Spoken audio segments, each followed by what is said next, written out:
चलो जी स्टार्ट करते हैं आज की क्लास। लेक्चर नंबर हमारा कौन सा है? 24। और रिवीजन हम करने वाले हैं क्योंकि यहाँ पर थोड़ा सा बच्चों को दिक्कत हो रही थी कि सर इतने सारे फॉर्मूले हो गए हैं, समझ में नहीं आ रहा कहाँ से स्टार्ट करें और कहाँ से खत्म। तो इसलिए मैं थोड़ा सा यहाँ पर आपको रिवीजन कराने के पॉइंट ऑफ व्यू से मैंने थोड़ा सा यहाँ पे लिखा है ताकि आपको चैप्टर में दिक्कत ना हो। सबसे पहले चैप्टर नंबर 2 जो है हमारा, ये दो पार्ट में डिवाइड है। दो पार्ट में मतलब एक तो है सर्टेन टेंडेंसी और दूसरा है डिस्पर्सन। तो इसको मान लो ए और इसको मान लो बी। अब ए पार्ट में आपने कितना पढ़ लिया या कितना पढ़ना बाकी है ताकि आप रिवीजन करें तो आपको ये दिक्कत ना है कि भैया क्या क्या पढ़ना है। ठीक है जी। Arithmetic mean, geometric mean, harmonic mean, median, mode और पार्टीशन वैल्यू, ये हमारे टॉपिक हैं। और हमने प्रॉपर्टी भी देखनी है इसमें, हो रही है। एक एक से लेकर 8 तक। क्या बाकी बच्चे भी बताएं जरा, क्या वॉइस ब्रेक हो रही है क्या? No sir. ओके बाबू, आपके यहाँ थोड़ा सा दिक्कत होगा नेटवर्क का, इसलिए थोड़ा सा दिक्कत आ रहा होगा। ठीक है जी। हमने ये पार्ट ऑलरेडी देख चुके हैं लेक्चर में, तो फिर भी मैं यहाँ पर रिकॉल करा रहा हूँ आपको कि हमने 5 टॉपिक तो यही हो गए हमारे। पार्टीशन वैल्यू हो गई और प्रॉपर्टीज हो गई। अब प्रॉपर्टीज क्या थी वो भी मैं सारी आपको यहाँ पे बताने वाला हूँ। दूसरा पार्ट है हमारा बी। यहां पर सर हमारे कितने टॉपिक है? यहां पर हमारे 8 टॉपिक हैं जिसका नाम range, QD, quartile deviation, mean deviation और स्टैंडर्ड डेविएशन। ठीक है, जिसमें से सिर्फ और सिर्फ अभी हमने 3 की है, स्टैंडर्ड डेविएशन करना बाकी है। और यहां पर भी 1 से लेकर 4 प्रॉपर्टी है हमारी। ठीक है जी। जी सर। उसके बाद यहां पर मैं आपको थोड़ा सा बताता हूं, अर्थमेटिक मीन का फॉर्मूला क्या था सर। यहां पर फॉर्मूले जो भी डिवाइड करे किए गए हैं वो 3 कैटेगरी में डिवाइड किए गए हैं। फर्स्ट विदाउट फ्रीक्वेंसी, हमने क्वेश्चन ऑलरेडी देख चुके हैं। विद फ्रीक्वेंसी क्वेश्चन सर मैं ऑलरेडी नोट देख कर चुके हैं। लूंगी, 1 मिनट रुक जाइएगा। हाँ बिल्कुल, नोट कीजिएगा या फिर स्नैपशॉट ले लीजिएगा। यहां से आप स्नैपशॉट लोगे तो आपको कहीं भी कोई भी कंफ्यूजन नहीं आएगी। आदित्य राज कैमरा बंद कर लिया?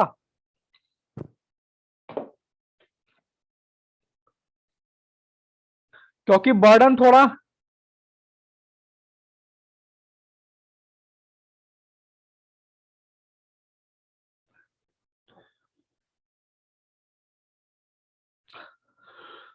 यहां तो स्क्रीनशॉट ले लोगे तो बाबू ज्यादा बेहतर रहेगा, क्योंकि आप आराम से नोटिंग करते रहना उसकी।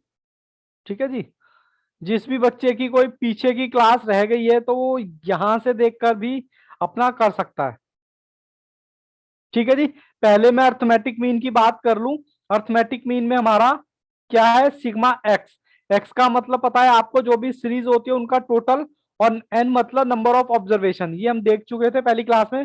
फिर उसके बाद विद फ्रीक्वेंसी में क्या होता है? एफ एक्स, मतलब एक्स को एफ से मल्टीप्लाई करो और किसका सम चाहिए हमें? फ्रीक्वेंसी का। फिर कंटिन्यूस डेटा, हमने देखा था कंटिन्यूस डेटा, इसमें सेम वही है फॉर्मूला, कोई चेंज नहीं है। एफ का मल्टीप्लिकेशन चाहिए सिग्मा के साथ और फ्रीक्वेंसी का भी सम चाहिए। सर इससे रिलेटेड अगर आपको क्वेश्चन करने हो रिवीजन के लिए तो 1 2 3 4 5 ये आप कर लोगे आराम से। आपको, मुझे नहीं लगता कि यहां पर आपको कोई भी दिक्कत आएगी। ठीक है। चलो जी, फिर हमने बात की थी ज्योमेट्रिक मीन की। ज्योमेट्रिक मीन का हमने फॉर्मूला देखा था। हमारे पास सीरीज होती है एक्स, x2, x3, x4, यानी 1 2 3 जो भी सीरीज होती है, 1 गुणा 2 गुणा 3 गुणा 4।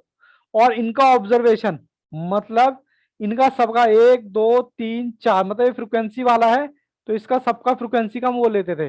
और यहां पर अगर बात करें तो 1 2 3 4 और अपॉन में 4। ठीक है जी। ये विदाउट फ्रीक्वेंसी वाला फॉर्मूला है, विद फ्रीक्वेंसी वाला फॉर्मूला है, और ये वाला फॉर्मूला आपका यहां पर भी काम करेगा। बोलो जी, यहां तक कोई दिक्कत? क्योंकि नो सर। फॉर्मूले इतने सारे हो गए थे, समझ में ही नहीं आ रहा था हम कर क्या रहे हैं। यहां तक बच्चों कोई दिक्कत? अर्थमेटिक मीन में ऋतु कोई दिक्कत नहीं है? जन्नत आप बताओ यहां तक? ज्योमेट्रिक मीन का सिर्फ नो सर। फॉर्मूला है। ठीक है। चलिए जी। फिर उसके बाद हमने बात की थी हार्मोनिक मीन की। अब हार्मोनिक मीन की बात की थी, उसका विदाउट फ्रिक्वेंसी वाला जो फॉर्मूला है वो ये है, एन अपॉन में 1/x। एन का मतलब नंबर ऑफ ऑब्जर्वेशन है। यहां पर सिग्मा किसका? फ्रिक्वेंसी का। और किसका? फ्रिक्वेंसी में क्या रखोगे आप? एक्स। और उनका सबका क्या लेना है आपने? सिग्मा। ये हम क्वेश्चन देख चुके हैं क्लास में। बताओ जी, कोई दिक्कत लग रही है तो बताओ। और इसका फॉर्मूला सेम यहाँ पर कॉपी पेस्ट है कंटिन्यूस डेटा में। बोलो जी।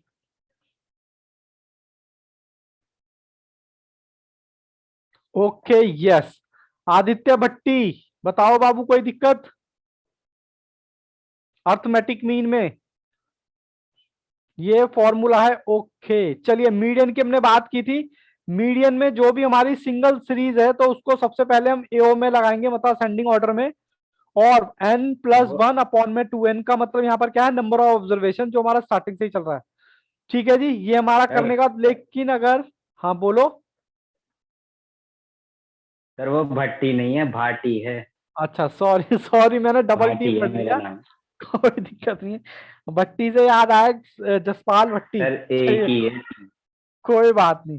सॉरी बाबू सॉरी, कोई दिक्कत नहीं है, come to the point. Sir, फिर उसके बाद अगर हमें मीडियन निकालना है तो हमने बोला था यहाँ पर फॉर्मूले नहीं है सर, यहाँ पर स्टेप्स हैं। स्टेप्स में हमने बोला था सबसे पहले लेस देन फ्रीक्वेंसी निकालो, आपको निकालनी आती है। उसके बाद n+1 करो और ये आपकी निकलेगी तुथ वैल्यू। क्या निकलेगी? तुथ वैल्यू निकलेगी। उसको फ्रीक्वेंसी में क्या करना है, आपको चेक करना है। ठीक है जी।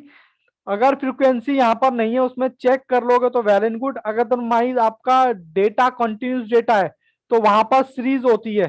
सीरीज मतलब 10 से लेकर 20 तक के बीच में कौन सा होगा।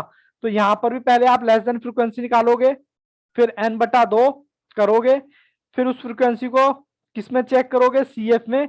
और सीएफ में आने के बाद तो आपने ये वाला फॉर्मूला लगाना है, L+n/2 माइनस CF H/F। ठीक है जी। बताओ जी, यहां तक कोई दिक्कत है तो बताओ। ये सिर्फ मैं कुछ नहीं कर रहा, एक बार रिकॉल करा रहा हूं फॉर्मूले का, क्योंकि पता ही नहीं चल रहा सर कब कौन सा फॉर्मूला लगाना है। ठीक है जी। ओके रितु, आप बताओ जन्नत, जल्दी से।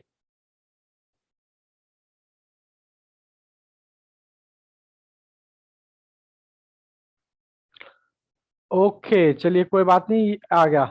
फिर उसके बाद हमारा मोड। मोड हमने बोला था सबसे इजी होता है। सबसे इजी मतलब जो भी वैल्यू रिपीटेड होगी उसको हम क्या कहेंगे, मोड। जो कि विदाउट फ्रीक्वेंसी वाले क्वेश्चंस में होगा। और अगर फ्रीक्वेंसी है तो हम देख लेंगे सबसे ज्यादा फ्रीक्वेंसी किसकी है। सबसे ज्यादा फ्रीक्वेंसी किसकी है तो हम बोल देते थे भाई, जिसकी सबसे ज्यादा फ्रीक्वेंसी है वही उसका मोड हो जाएगा। मोड का मतलब जो रिपीटेड वैल्यू सबसे ज्यादा है।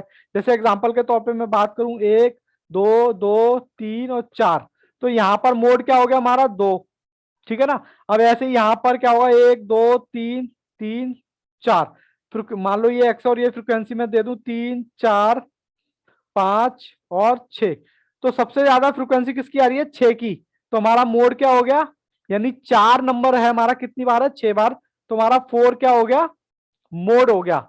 उसके बाद एक मोड का फॉर्मूला दूसरा था किसमें, कंटिन्यूस डेटा में। L+F1 minus F0 H upon में, सॉरी ये F भी है यहाँ पर। अच्छा F तो यहाँ आ गया, ठीक है। ये खाली H ही है बाबू, उसके वजह 2F माइनस F0 F2। ठीक है जी। इसमें बताओ मोड में कोई दिक्कत? अब जब भी आप अपना प्रैक्टिस करो तो अपने चैप्टर को आपने कितने पार्ट में डिवाइड करना है, 4 पार्ट में। अपने चैप्टर की रिवीजन करनी हो तो सबसे पहले 4 पार्ट में डिवाइड करना है। 4 पार्ट में आप पहले पार्ट में क्या रखो, मीन मोड मीडियन और अर्थमेटिक मीन और ज्योमेट्रिक मीन। ठीक है जी। पहला पार्ट तो यही हो गया, क्योंकि इस पर आपकी पकड़ अच्छी बन गई तो आगे आपको दिक्कत नहीं आने वाली। पहले बताओ, आपने अपने चैप्टर को ए पार्ट में बांट दिया तो ये सारी बातें रख दी, क्या रख दी, ए पार्ट में इसको रख दिया। बोलो जी बोलो, जब रिवीजन करोगे तो ऐसे कर पाओगे या मुझे ही रिवीजन करानी पड़ेगी? सिलेबस खत्म करना इंपॉर्टेंट नहीं है साहब। मैं आपको बार बार कह रहा हूं, सिलेबस खत्म करना इंपॉर्टेंट नहीं है। उसको मेमोराइज करना, उसको रिवाइज करना ज्यादा इंपॉर्टेंट है। क्योंकि एग्जाम में जब बैठोगे तो आपका रिवीजन ही काम आने वाला है। अगर एग्जाम में बैठ के भी आप क्वेश्चन सॉल्व नहीं कर पा रहे तो भैया ऐसी पढ़ाई का क्या फायदा। ठीक है ना। आगे आप चलते जाओगे, बर्डन बढ़ता जाएगा, आपको यही समझ में नहीं आएगा कि पढ़ क्या रहे हैं स्टेट्स में। तो आपने रिवीजन करने के लिए अपने चैप्टर को 4 पार्ट में डिवाइड कर देना। ए पार्ट में आपको रखना है क्या, मीन मोड मीडियन, और क्या रखना है, अर्थमेटिक मीन और ज्योमेट्रिक मीन। ठीक है जी। बोलो, कर पाओगे इतना? और इससे रिलेटेड जितने भी क्वेश्चंस हैं वो भी आपको सॉल्व करने पड़ेंगे।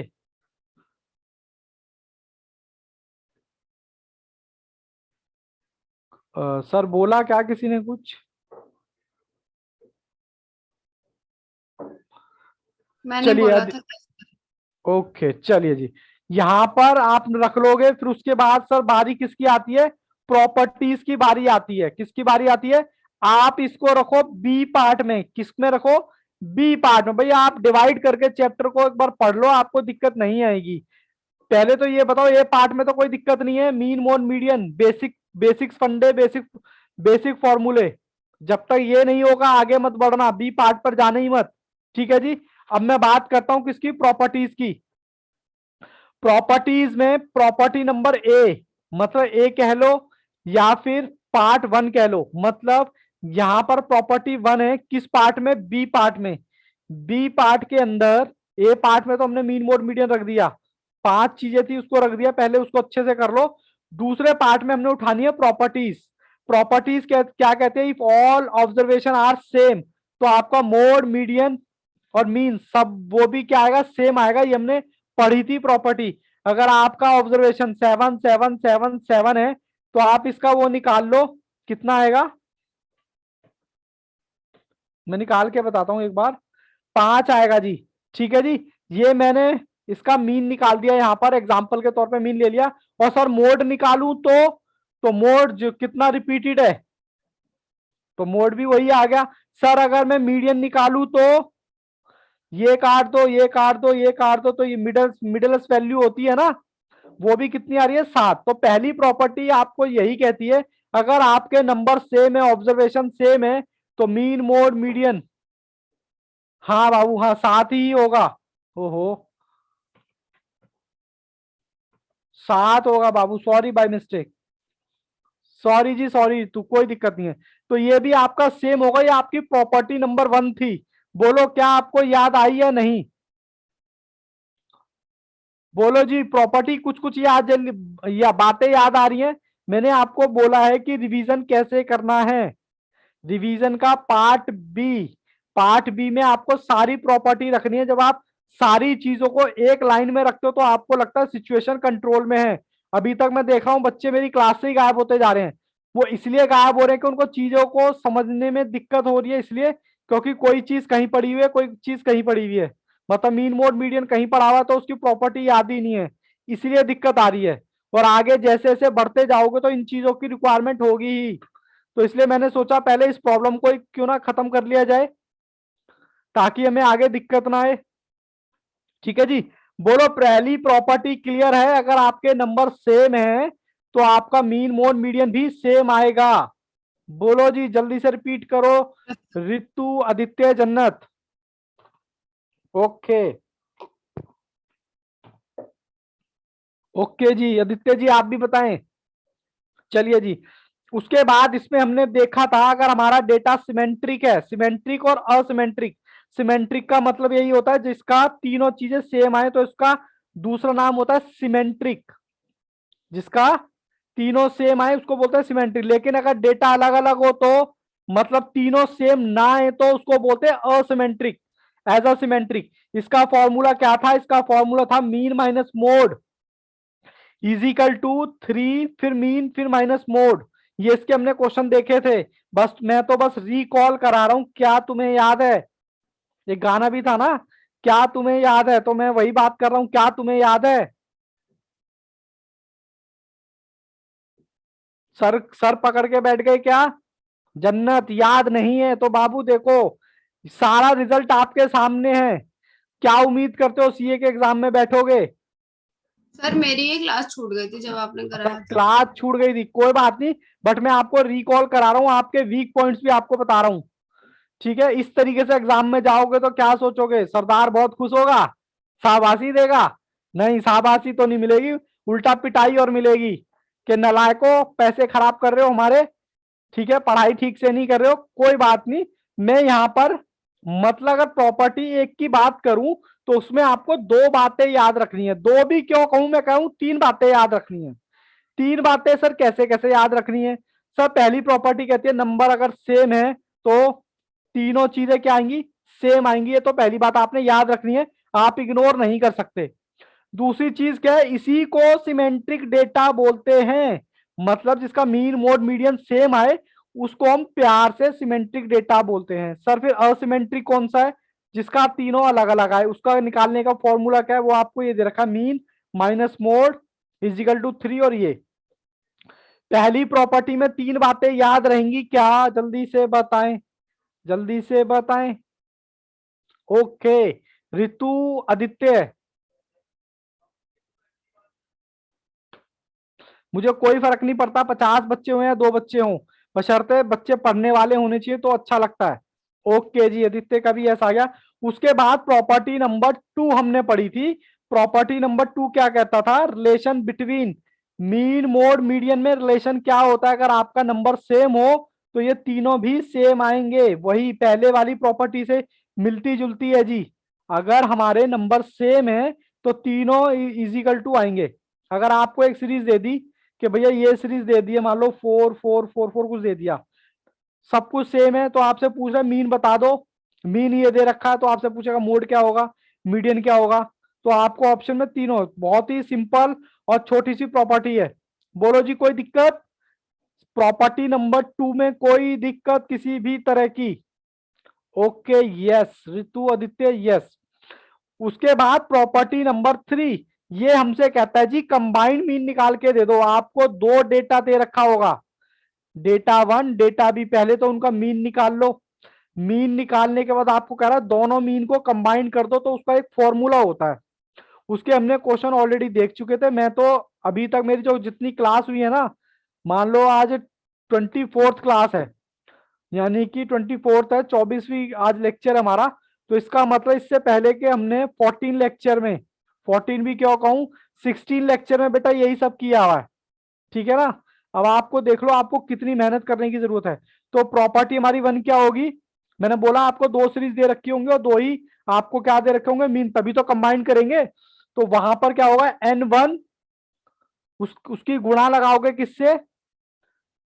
एक्स बार से। एक्स बार का मतलब यहाँ पर मीन है। फिर प्लस कर दोगे, फिर N2 दूसरी सीरीज होगी, फिर उसको क्या करोगे एक्स बार से। एक्स बार का मतलब यहाँ पर x2 है। फिर N1 प्लस N2, जैसे कि मान लो ये दे दिया आपको, एक सीरीज दे दी 1 2 3, ठीक है जी, और एक सीरीज दे दी y 1 3 4 5। तो भैया कुछ तो यहां से निकलेगा, एक मीन तो यहां से निकल जाएगा और एक मीन यहां से निकल जाएगा। इसको n को आप दे दो N1, इसको दे दो N2, बस खत्म।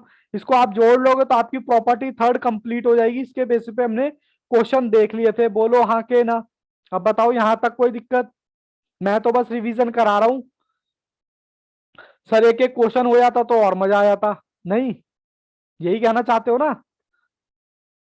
चलो क्वेश्चन भी कराएंगे। पहले भी मैं फॉर्मूले, बच्चे कह रहे थे ना सर सारे फॉर्मूले एक जगह लिखवा दो तो मजा आ जाएगा, तो मैं वही चीज कर रहा था।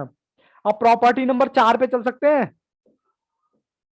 Okay sir, property number 4, property number 4 हमारी बहुत इजी थी। अगर आपने इक्वेशन की हुई है, इक्वेशन, तो ये वही वाली प्रॉपर्टी है। आपको एक दे रखा होगा, दूसरा निकालना है। इसी को बोलते हैं change of origin, change of scale. ये वाला तो आती है मुझे ये वाली क्वेश्चन। प्रॉपर्टी आती है, बहुत इजी है। इसके बेसिस पे हमने क्वेश्चन भी देखे थे। अब प्रॉपर्टी नंबर 5, प्रॉपर्टी नंबर 5 क्या कहती है? Sum deviation of all observation. Deviation का मतलब डिफरेंस।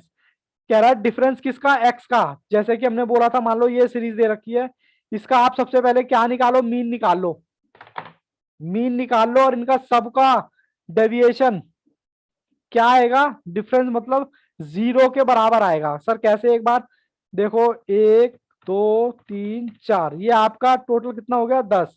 और 10 डिवाइडेड बाय कितना हो गया? 4, तो कितना आ गया आपका? सर मीन आपका आ गया 2.5। कह रहा है मीन में से माइनस कर दो एक्स को।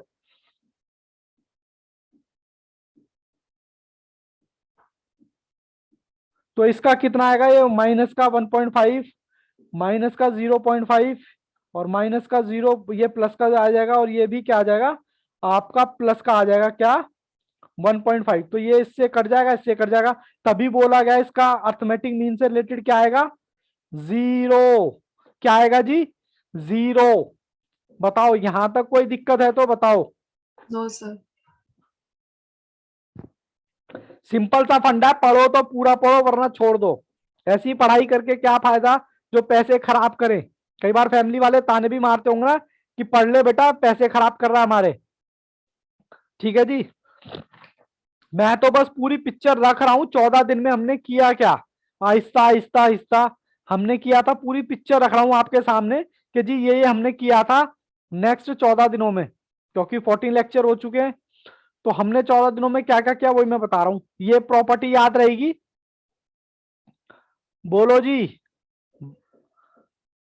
Yes sir. आदित्य, ओके। उसके बाद मेरी प्रॉपर्टी नंबर 6, प्रॉपर्टी नंबर 6 क्या कहती है, ये भी रिलेशन बताती है किस किस के बीच में, arithmetic mean, geometric mean, harmonic mean, वो भी किसके कंटेक्स में, सर 2 नंबर के कंटेक्स में। यानी कि अगर आपके क्वेश्चन में सिर्फ 2 नंबर हो तो उसमें आपको क्या फॉर्मूला लगाने, ये वाले सर, वो लगाएंगे तो गलत वो भी नहीं होगा, लेकिन ये शॉर्ट हो जाएगा काफी।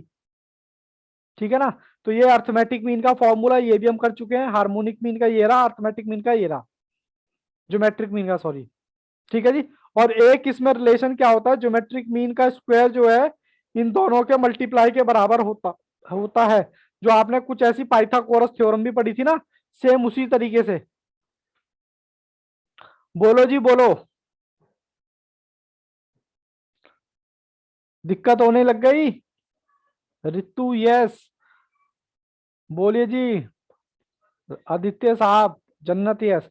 उसके बाद बाबू हमने देखी थी property number 7, combine harmonic mean. देखो कंबाइन आपने अर्थमेटिक मीन देख लिया, हार्मोनिक मीन देख लिया, और एक होता है ज्योमेट्रिक मीन। ज्योमेट्रिक मीन के बारे में मैंने बताया था कि हमारे उस बुक में कोई क्वेश्चन नहीं है, लेकिन होता है, हमारे लेवल पे नहीं है। तो इसका आपका फॉर्मूला क्या था, n1 + n2 और अपॉन में मतलब h1 और h2। h1 का मतलब यहाँ पर क्या है आपका हार्मोनिक मीन, 2 सीरीज के बीच में निकलता है। बोलो जी, यहां तक कोई दिक्कत, सब दिक्कत ही दिक्कत लग रही है हमें तो। अच्छा। जब तक, हाँ दिक्कत दिक्कत इसलिए लग रही है ना, जब तक मैं कह रहा हूं जब तक आप इसको समराइज नहीं करोगे बात नहीं बनने वाली। पार्ट ए में रखो mean mode median harmonic mean geometric mean, part B में रखो सारी की सारी प्रॉपर्टी। बोलो जी क्या ख्याल है। नो सर, ओके, ऋतु भी जवाब दे रहे हैं साथ के साथ। उसके बाद मैंने प्रॉपर्टी नंबर 8 डिस्कस की थी लास्ट।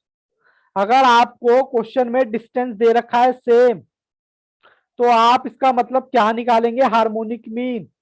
अगर क्वेश्चन में टाइम दे रखा है सेम, तो आप निकालेंगे अर्थमेटिक मीन। और अगर दोनों अलग है तो वही अपना Punjabi method, total distance upon में टोटल टाइम।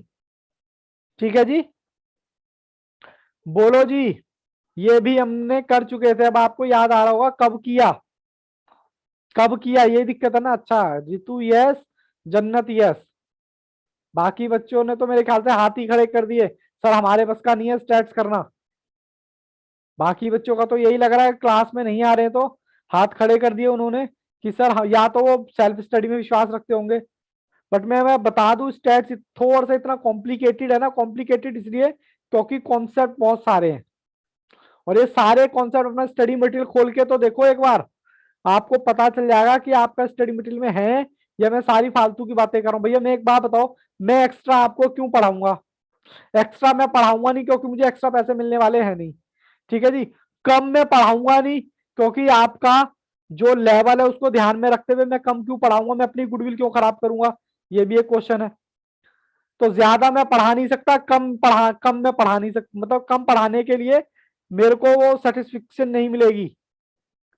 तो आप समझ लो लेवल तो यही है जी, अब चाहे हंस के पढ़ो या रो के पढ़ो, लेवल तो यही है। आपको करना पड़ेगा, कम से कम 40 नंबर तो चाहिए ही चाहिए इसमें। और ये तभी तक मुश्किल है, मैं आपको बता दूं बार बार, ये तभी तक मुश्किल लग रहा है जब तक आपने 1 से 2 बार इसको अपने हाथों से ना लिखाओ। एक बार अपनी पावर चेक करके तो देखो, एक बार बिना देखे फॉर्मूले लिख के तो देखो। देखो तुम्हें अपनी पावर, आप तो कहोगे सर ये तो मेरे टिप्स पे है, आप चिल्ला रहे हो कि इतना इतना क्राइटेरिया है, आप करके तो देखो। बाबा रामदेव भी कहते हैं करने से होता है, देखो करने से होता है। किसी को अगर वेट लूज करना है तो क्या कहते हैं, करने से होता है जी। तो यहां पर अगर फॉर्मूले आपको टिप्स पे लाने हैं तो करने से होता है जी। ठीक है जी, करने से होता है। और आपको बता दूं कम से कम 4 रिवीजन चाहिए एग्जाम के लिए, 4 रिवीजन, तब जाके आप एग्जाम में बैठ सकते हो, बैठने लायक हो जाओगे। आप सोचो जी कोचिंग कर ली, बस हो गया काम, जय माता दी, बस फिर तो दिक्कत ही दिक्कत है। ठीक है ना। अक्सर हर बच्चे की हिम्मत यहाँ टूट जाती है, बट आपको नहीं टूटना है भैया। आप ऑर्डिनरी नहीं हो, आप एक्स्ट्रा ऑर्डिनरी हो। ठीक है जी। चलो कम टू द पॉइंट। उसके बाद हमने पढ़ी थी पार्टीशन वैल्यू। पार्टीशन वैल्यू को कैटेगरी मान लो सी। क्या कैटेगरी मान लो? सी, क्योंकि इसमें भी आपको 4 median, quartile deviation, decyl, percentile, और उसमें भी विद फ्रीक्वेंसी, विदाउट फ्रीक्वेंसी और कंटिन्यूस डेटा। चलो जी, पार्टीशन वैल्यू का मतलब हम देख चुके हैं, हम तो फॉर्मूले की बात कर रहे हैं यहाँ पे बाबू। ये है विदाउट फ्रीक्वेंसी। सबसे पहले असेंडिंग ऑर्डर में लगाओ n+1 और तुत वैल्यू निकलेगी, फिर आप सीरीज में जाके पता लगा लोगे। क्वार्टाइल में इसी को बस 4 से डिवाइड कर देना है, डिसाइल में इसी को 10 से डिवाइड कर देना है, और ये टी का मतलब है जो आपको निकालना है। डीपी का मतलब जो आपको निकालना है, व्हाट्सएप का डीपी नहीं है, जो आपको निकालना है। ठीक है ना। फिर उसके बाद परसेंटाइल में 100 से डिवाइड कर देना, बहुत ही आसान है। फिर उसके बाद फ्रीक्वेंसी वाले के साथ हमको पता है मीडियन निकालना, लेस देन फ्रीक्वेंसी। ये एक बार करोगे तो बात बनेगी, n+1/2। ये फॉर्मूला आपको पता है। फिर उसके बाद हम उस सीरीज में जाके देखेंगे तो क्या होगा, आपको पता लग जाएगा।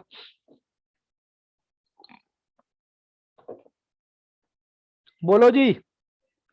विदाउट फ्रीक्वेंसी, विद फ्रीक्वेंसी, ये फॉर्मूले हैं। अब आप कहोगे सर ये आप ही के लिए, सब बच्चों के लिए यही है, सब बच्चों के लिए एक ही जैसा स्टडी मटेरियल डिजाइन किया है। वो तो खुद ही कह रहे हैं ऐसे वाले कि भैया हमें एक्स्ट्रा ऑर्डिनरी बच्चे चाहिए, हमें कबाड़ नहीं चाहिए, घास कूड़ा नहीं चाहिए। ठीक है ना। अब जिनकी हालत खराब होगी वो तो साइड हो जाएंगे, भाई मेरे बस का नहीं है। ठीक है ना, उनको चाहिए ये एक्स्ट्रा ऑर्डिनरी। और ये बता दूं कि तभी तक मुश्किल है जब तक आप नहीं कर पा रहे हो, मतलब अपने हाथ से नहीं लिख रहे हो। जब आप लिखने पे आओगे, मैं भी तो लिख ही रहा हूं ना, मेरे को क्या याद नहीं हुए फॉर्मूले?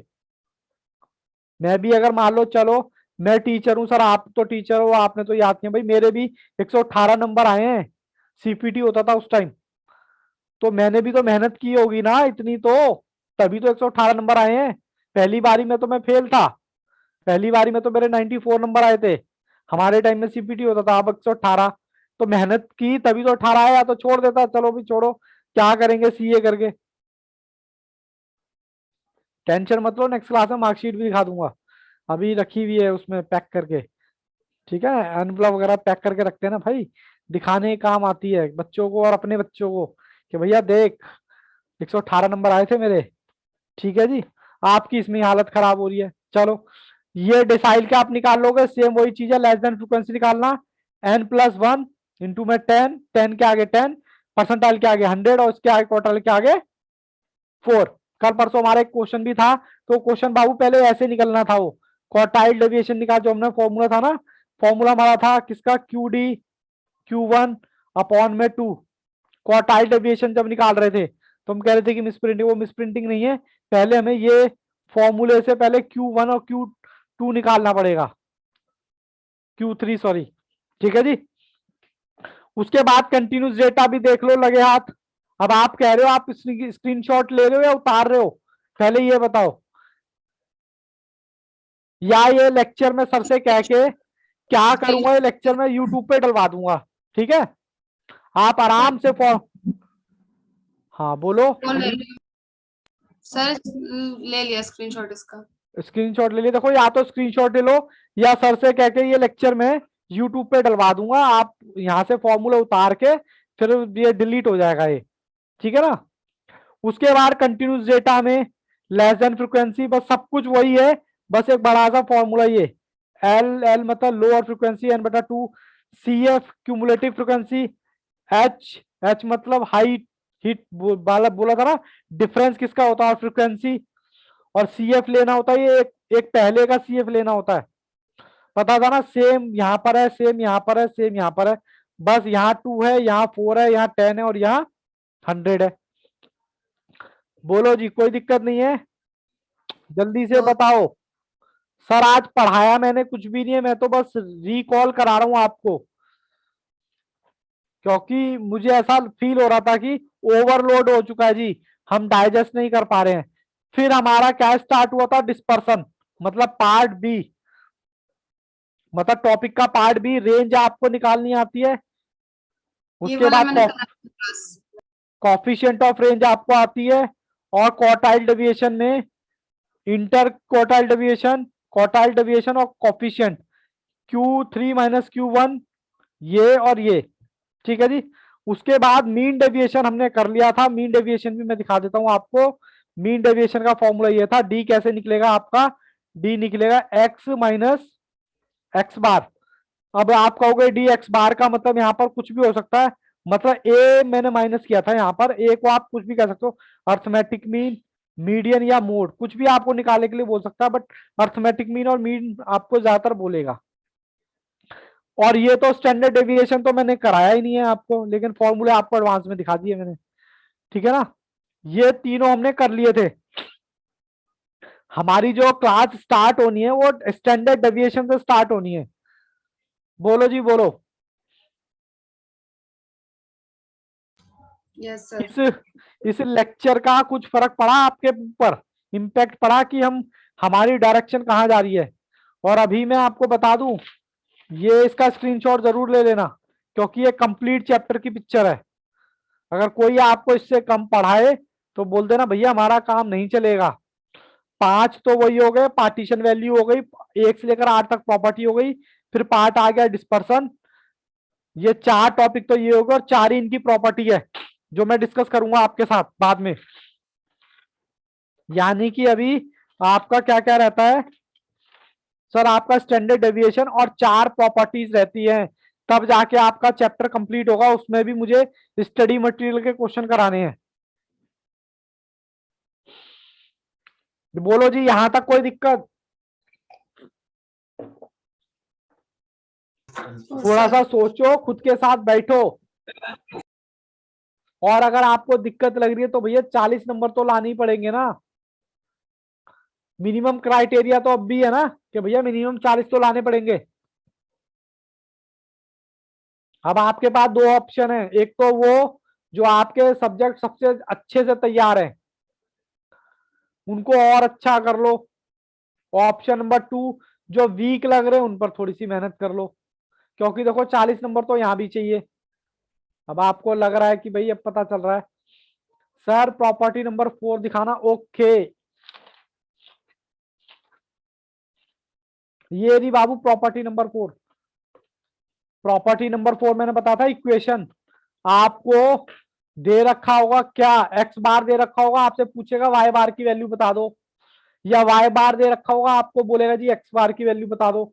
ये है जी प्रॉपर्टी नंबर 4, और इसके हमने क्वेश्चन भी किए थे। अब यही है, अब बताओ तुम्हारा सबसे बढ़िया जो टॉपिक कौन सा चल रहा है इस वक्त, तो सबसे अच्छी तैयारी कौन सी टॉपिक की चल रही है? पास तो बेटा मैथ्स में सर भी होना है।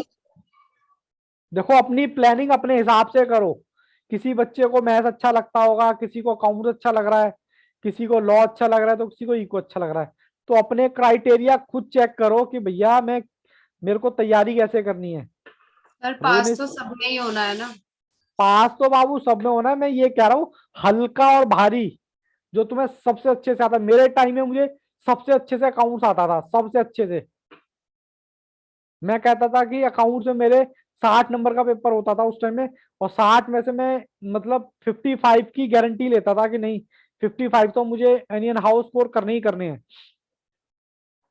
तो मुझे पता था ना कि 55 तो मेरे यहाँ से आ जाएंगे। लॉ सबके लिए नया था, मेरे लिए भी नया था, तो भैया 40 नंबर का होता था, तो मैं कहता था कुछ नहीं यार 25 से 30 नंबर यहाँ से भी लपेट लेंगे। बस मुझे दिक्कत कहाँ आ रही थी, मुझे दिक्कत आ रही थी यहाँ पर इकोनॉमिक्स में, क्योंकि इकोनॉमिक्स मैंने पढ़ी ही नहीं थी। और सच मेरा बता भी दूं, यही है, मैंने भी नहीं पढ़ी। नहीं पढ़ी ना तो मैं सर पकड़ के बैठा नहीं कि हाय रे मेरे इकोनॉमिक्स आती, मैं कोर्स छोड़ दूं। मैंने इकोनॉमिक्स नहीं की सर बुक उठाई अच्छा थी। पढ़ा, सर अच्छा सर पढ़ा रहे। सर अच्छा पढ़ा रहे हैं तो बाबू उसको और अच्छा करो, अच्छा एडवांटेज लो उसका, क्योंकि फाइट तुम्हारी है, रिजल्ट तुम्हारा है, ठीक है ना। तुम्हें ही करना पड़ेगा, कोई दूसरा नहीं आएगा यहाँ पर।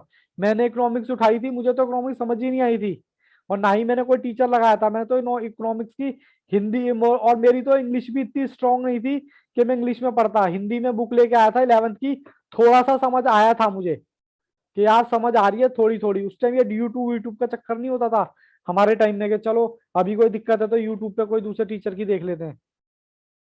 और वहां पर कुछ नहीं होगा सिवाय कंफ्यूजन के, कुछ नहीं मिलेगा क्योंकि 100% कंटेंट किसी ने नहीं डाल रखा।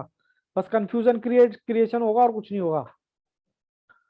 क्योंकि दो टीचर से पढ़ना बहुत ही खतरनाक साबित होता है। फिर मैंने क्या क्या खुद सेल्फ स्टडी की। सेल्फ स्टडी करने के बाद फिर मैं 12th की बुक लेके आया। 12th की बुक लेने के बाद फिर मैंने इंग्लिश की बुक लेके आया। तैयारी देखो किस लेवल की थी। इंग्लिश की बुक लेके आने के बाद फिर स्टडी मॉड्यूल उठाया। मैं कहा यार मैं तो सीख गया यार। क्योंकि सीखने का क्या मतलब होता है, अगर आप एमसीक्यू सॉल्व कर पा रहे हो मॉड्यूल के तो इनफ है, ठीक है, कोई दिक्कत नहीं है। लेकिन अगर नहीं कर पा रहे, देखते ही चक्कर आ रहा है तो दिक्कत है। तो भैया मेरे 150 नंबर का पेपर था मेरा और 118 नंबर मेरे आए थे। पास हो गया, बात खत्म। ठीक है ना। बाकी और भी फैक्टर इंपॉर्टेंट होते हैं, बट अभी के लिए तो मैं यही कहूंगा जो आपके अच्छे हैं उनको और अच्छा करो, और जो वीक हैं उन पर थोड़ा सा काम करो। थोड़ा सा काम करने का मतलब है अपनी मेहनत बढ़ाओ, नंबर ऑफ आवर्स बढ़ाओ। मान लो आप अकाउंट्स, आपको आपको लगता है अकाउंट्स तो मेरे टिप्स पे है, मैं 1-2 घंटा प्रैक्टिस करता हूँ तो मेरे लिए इनफ है। तो भैया अकाउंट्स को मैं ये नहीं कह रहा टाइम कम करो, लेकिन आपको लग रहा है कि स्टेट्स में या मैथ्स में नहीं बात बन पा रही तो भैया वहां टाइम बढ़ाना पड़ेगा। टाइम बढ़ाना पड़ेगा। अगर आप सारे पेपर में पास हो गए, भगवान ना करे मैथ्स में रह गए तो क्या बिगाड़ लोगे भाई। पास तो सब में ही होना है। अगर मान लो सारे पेपर में पास हो गए, मैथ्स में इकोनॉमिक्स में रह गए, तब क्या भी, तब भी क्या कर लोगे भाई। तो मैं डरा नहीं रहा, मैं आपको बता रहा हूं अभी टाइम है, बहुत टाइम है। रात दिन एक करके जुट जाओ, बात समझ में आ जाएगी। और ये चीजें तभी तक मुश्किल हैं जब तक आप अपने हाथ से कर नहीं रहे हो। एक बार करके तो देखो और फिर मुझे बताना कि मुश्किल लग रहा है कि नहीं लग रहा। एक बार करके तो देखो। आपने किया ही नहीं है, आपने भी टुकड़ों में पढ़ाई की है। बस वही चीज है, वही आपने किया ही नहीं तो आपको सर लगेगा कि जब लेके बैठते हैं तो मतलब आपके साथ करते हैं तो आ जाता है, और जब खुद लेके बैठते हैं फिर कहीं ना कहीं कंफ्यूज होता है, फिर वो करने का मन नहीं करता। बाबू आप फर्स्ट टाइम कर रहे हो, आपको प्रैक्टिस की जबरदस्त जरूरत है। जबरदस्त। पहली बात तो मैं होमवर्क आपको देता ही नहीं हूँ। आप मेरे कराए हुए क्वेश्चन ही दोबारा किया करो ना। सर वही आप करते हैं उसके बाद और वही कुछ नहीं। किया करो और फिर उसको दोबारा दोबारा दोबारा। मैं कह रहा हूँ बाहर से तो कुछ करने की जरूरत है नहीं। आपको एक स्टडी मटेरियल दे रखा है, बस उसी को कर जाओ। बाहर से कुछ करने की जरूरत है ही नहीं, क्योंकि रिजल्ट उन्हीं से आएगा। भैया ये बुक डिजाइन करने में इतनी मेहनत लगी है, तब तभी तो ये बुक डिजाइन की है, वरना हम भी और टीचर की तरह बना देते। अब जब टाइम लगाया है तो भैया रिजल्ट और आता है, पिछले बच्चों का आया है। ऐसा नहीं है कि आप ये कह सकते हो कि नहीं आया, आया है। आप बाहर की बुक से कंपेयर कर सकते हो, मेरी बुक, मेरे जो नोट्स हैं कंपेयर कर सकते हो। ठीक है ना। बट उसकी वैल्यू तभी है जब आपको समझ आए। आप शायद टाइम वैल्यू ऑफ मनी से जुड़े थे मेरे साथ, जहां तक मुझे याद है। Yes sir. ठीक है ना। तो वो टॉपिक हमने किया। आप चेक करिए, क्लास हमारी हो रही है डेली, आपको रिवीजन करने का मेरे ख्याल से टाइम नहीं मिल पा रहा। शायद ये भी एक रीजन हो सकता है। बस ये कोई बात नहीं हुई कि रिवीजन का टाइम नहीं मिल पा रहा। मैं तो खुद ही स्पीड मेरी स्लो है। जो मुझे कंटेंट 2 क्लास में कराना होता है, मैं इसीलिए आपकी स्पीड की वजह से 1 क्लास में कराता हूँ, क्योंकि सिलेबस खत्म कराना मेरा मोटो है ही नहीं। बस आपको समझ आना चाहिए। अरे किसी दिन रात को, सैटरडे की रात को बैठ जाओ, सर से लेक्चर लेके इनक्रिप्ट मोड में, यार एक चैप्टर मुझे कंप्लीट करना है, बात खत्म। देखो कैसे समझ में नहीं आएगा। ऐसा हो ही नहीं सकता कि समझ में ना आए। आप करके तो देखो। ऐसा हो ही नहीं सकता। आप करो, आप हो करोगे तो दिक्कत आएगी। दिक्कत आएगी तो पूछोगे, पूछोगे तो आपका डाउट दूर होगा। फिर नेक्स्ट टाइम के लिए उसमें डाउट आपका नहीं आएगा। आप करके तो देखो। बस यही दिक्कत है। चलो मैं आज की क्लास यहीं रोकता हूँ, क्योंकि मुझे खाली रिवीजन कराना था। कल मैं अपनी क्लास स्टार्ट करूंगा कहाँ से, स्टैंडर्ड डेविएशन से। ठीक है जी। क्योंकि मुझे ऐसा लग रहा था कि सर ओवरलोड हो रहा है। ओवरलोड का मतलब समझते हो कि डाइजेस्ट ही नहीं कर पा रहे। तो चलो, बाकी इस लेक्चर की रिक्वायरमेंट हो तो मुझे बता देना, मैसेज कर देना ग्रुप में। मैं सर से कह के इसको लेक्चर को यूट्यूब पर डलवा दूंगा, सर के उस पर ही, चैनल पर ही। ठीक है ना। और मुझे स्टैंडर्ड डेविएशन मैंने एडवांस में आपको फॉर्मूले बता दिए, बट मेरे को कराना है 1 2 3 विदाउट फ्रीक्वेंसी, विद फ्रीक्वेंसी और कंटिन्यूस डेटा। चलें जी फिनिश करें क्लास। बताओ जी यहां तक कोई डाउट? ऋतु, जन्नत, आदित्य जल्दी से। ऋतु ने तो कैमरा ही बंद कर लिया है। No sir. Okay Ritu no sir, चलिए गुड। क्योंकि दिक्कत हो रही है तभी सोल्यूशन उसका देखा जाता है, लेकिन जीतता बाबू वही है जो लास्ट तक क्या कहते हैं दौड़ता रहेगा, लास्ट तक फाइट करेगा। अब आप देख रहे हो ना, यही होता है सीए के कोर्स में। कम से कम 100 बच्चे पेपर देंगे, 100 में से पास कितने होंगे? 10 इंटर में जाएंगे, 10 में से भी फाइनलिस्ट कितने बनेंगे? 8। आप देख रहे हो ना, आधों की तो हिम्मत वैसे ही टूट जाती है। चलो कोई बात नहीं, इतना आपके लिए सफिशिएंट है।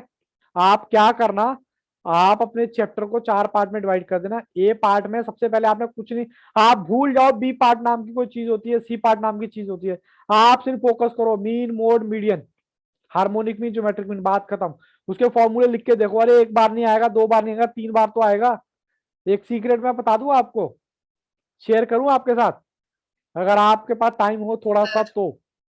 मैं सीक्रेट में कुछ भी काम करता हूँ ना, कुछ भी काम करता हूँ उसको 5 बार लिखता हूँ मैं। मतलब कहने का मतलब है, मैं भी फाइनल का स्टूडेंट हूँ। तो जब मैं एलएलबी कर रहा था तो मैं वहां पर थ्योरेटिकल बहुत चीजें और बहुत सारे कानून याद करने पड़ते थे। मैंने एक बार पढ़ लिया, याद नहीं आते थे, क्योंकि वहां पर पेपर का लेवल ना पॉइंट टू पॉइंट बात लिखनी होती है। अब पॉइंट तो याद करने पड़ेंगे ना, जैसे कि एग्जांपल के तौर पर मैं बात करूं, डिमांड क्या होती है, डेफिनेशन हो गई डिमांड, और उसके फैक्टर्स क्या होते हैं। अब फैक्टर्स तो आपको याद होने चाहिए ना, पर जब आप पहली बार पढ़ते हो तो आपको फैक्टर याद नहीं होते।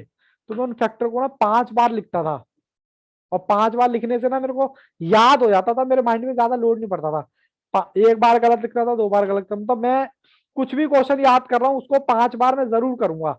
एक बार रीड करता था आराम से, और 5 बार। अब आप यही फंडा मैं अकाउंट्स में भी लगाता हूँ कि भैया मैंने एक क्वेश्चन कर लिया, उस क्वेश्चन को फर्स्ट टाइम कर रहा हूँ तो उस क्वेश्चन को कम से कम 5 बार करूंगा, तब तक आत्मसात ना हो जाए। 5वें टाइम में आप करोगे ना, आप कहोगे यार बोर हो गया, हटाओ उसको। आप करके देखो एक बार, 5 बार फॉर्मूला लिख के देखना, ना आपको आपके दिमाग की शक्ति का एहसास हो जाए तो मेरे को बोलना। आप करके तो देखो, आप कर ही नहीं रहे हो तो बाबू फिर कहाँ सही। मैंने बोल दिया ना, 5 बार आप लिख के देखो। एक बार में सही नहीं आया, 2 बार में सही नहीं आया, जब सही आ जाएगा ना आपका, आप सही लिख रहे हो, उसके बाद 5 बार बोला है मैंने। जब आप सही लिख पाओगे, मतलब आप एक बार लिखोगे गलत लिख दिया तो आप उसको काउंट मत करना। फिर आप दूसरी बार लिख रहे हो 5 फॉर्मूले, उसको काउंट मत करना। जब आपने 5 फॉर्मूले सही लिख दिए ना, फिर उसके बाद रिपीट करना 4 बार।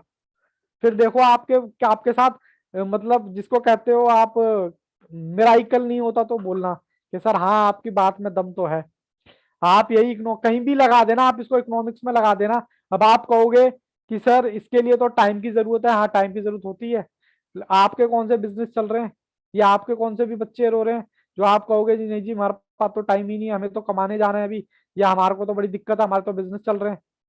भैया आपका काम ही यही है, जितना इसमें इनपुट डालोगे उतना एग्जाम में आउटपुट बाहर आएगा। एक बार करके तो देखो। अच्छा एक काम करना, आपको जो मैंने बताई है ना, आप भूल जाओ कोई चैप्टर भी, आप ए पार्ट को एक बार लिख के देखना, फिर उसका प्रॉपर्टी को लिख के देखना। अरे आधे नंबर तो प्रॉपर्टी से ही आते हैं भैया, मैं आपको बोल दूं, आप पेपर उठाओगे तो आपको पता चलेगा। ठीक है, चलो all the best, take care, good bye, bye bye. कोई डाउट हो तो बाबू पूछ लो, अदरवाइज चलते हैं, क्योंकि आज मैंने कुछ पढ़ाया नहीं, खाली टाइम पास ही किया है। और टाइम पास भी नहीं बोलूंगा, बस मैंने आपको एक पिक्चर दिखाई है कि भैया अब तक हम ये देख चुके हैं सर मैं बस। कल और सारे फॉर्मूले याद करके आपको बता। हाँ, और मैं आपको बता दूं ये फॉर्मूले आपको आगे भी याद आएंगे। मतलब ये नहीं है कि कर लिया खत्म हो गया इसका काम ना। जैसे ही आप किसी और चैप्टर में आपको बोलूंगा ना मीन, तो आपका दिमाग फौरन क्लिक कर देगा, क्योंकि आपने उसकी 5 बार प्रैक्टिस करी है भाई। 5 बार प्रैक्टिस का मतलब होता है एकदम दिमाग में, सबकॉन्शियस माइंड में बैठ जाना, आराम से हार्ड डिस्क में चले जाना। आपको कोई भी फॉर्मूला बोलूंगा आप कहोगे, क्योंकि अगर आपने 5 बार प्रैक्टिस करी होगी ना, आपको फौरन क्लिक कर जाएगा, हाँ जी सर ये हमने कराया था। ठीक है ना, तो वही चीज है। अब जब तक फॉर्मूले नहीं करोगे बाबू, बात नहीं बनेगी आगे, तो और लेवल बढ़ता ही जाएगा जब मैं चैप्टर कराऊंगा तो वही चीज है। तो बताओ जी आदित्य जी, कोई दिक्कत यहाँ तक? Okay, no sir, no sir Ritu. Sir चलिए यहीं तक रखते हैं। All the best, take care, good bye and bye bye.